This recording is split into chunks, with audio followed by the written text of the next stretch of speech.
Hey ka Miranda, alam mo ba na ang pinakaunang produktong binili using Bitcoin ay pizza? Alamin natin, this is Coach Miranda Minor.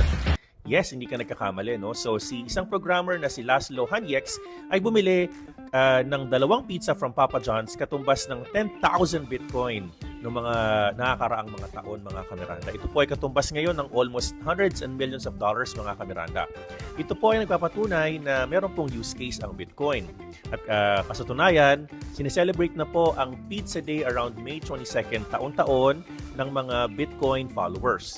Ang pagtaas ngayon ng presyo ng Bitcoin na nasa current $60,000 as of this video ay nagpapakita po ng kasaganahan at use case po ng particular coin na ito. Ito ay ginamit pambili ng pizza halos isang dekada na nakakaraan at ito ngayon po ay napakagandang asset of value or something that you could use to hedge against inflation.